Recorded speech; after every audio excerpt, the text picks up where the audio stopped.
Pessoal, vamos resolver agora então o exercício 652 do livro Química Ciência Central, 13ª edição. Vamos lá então. O problema 652 então nos diz o seguinte, ou nos pede o seguinte: calcule a incerteza na posição D. Letra A, um elétron se movendo a uma velocidade de 3, mais ou menos 0,01 vezes 10 a quinta metros por segundo. Letra B, um nêutron se movendo a essa mesma velocidade. E na letra C, pergunta-se então, com base em suas respostas aos itens anteriores, o que podemos saber com maior precisão? A posição do elétron ou a posição do nêutron?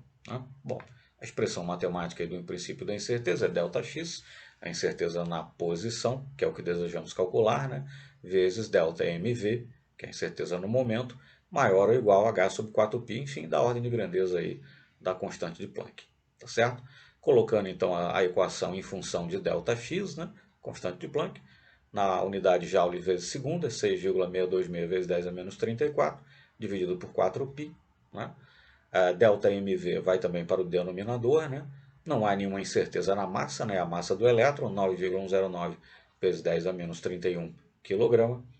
A incerteza na velocidade, né? Que a velocidade foi colocada como sendo 3 mais ou menos 0,01, né? Vezes 10 a quinta metro por segundo. A incerteza, então, que é 0,01, né? Deve também ser multiplicada, nesse caso, pelo 10 a quinta. Fazendo as contas, 5,79, 5,8, né, vezes 10 a menos 8 metro. Né?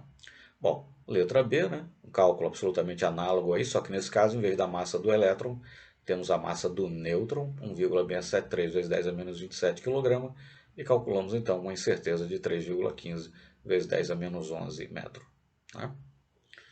Bom, primeiro perceba-se que a incerteza, no caso calculada aí, né, enfim, é significativa, tendo em vista as dimensões, né, das partículas aí envolvidas, enfim, né? Nós temos aí valores que estão aí na ordem de grandeza, né? Na escala de grandeza aí, enfim, da escala atômica e molecular. Então, novamente, quer dizer, princípio da incerteza, como de resto, né? As outras conclusões, consequências, etc., da mecânica quântica só fazem sentido, né? Se nós estivermos realmente lidando com corpos, né? Partículas, enfim, na escala atômica e molecular, como é o caso, inclusive. Mas enfim, e aí respondendo a letra C, né? Evidentemente é só comparar os números, a incerteza na posição do nêutron é apreciavelmente menor, né? Da ordem 10 a menos 11, é cerca de 1000 vezes menor do que a incerteza na posição do elétron, né? Que é da ordem de 10 a menos 8. Né? O que é natural, visto que nós temos aí as duas partículas se deslocando a uma mesma velocidade, ou melhor, a mesma velocidade, né?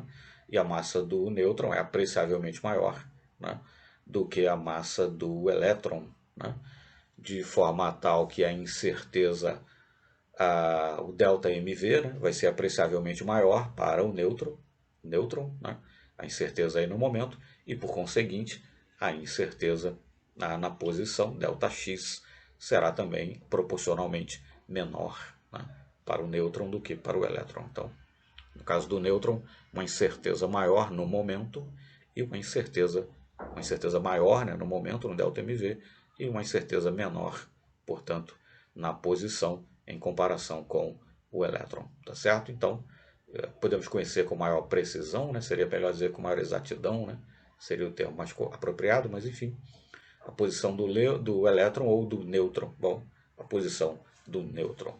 Tá certo? Muito obrigado então e até o nosso próximo exercício.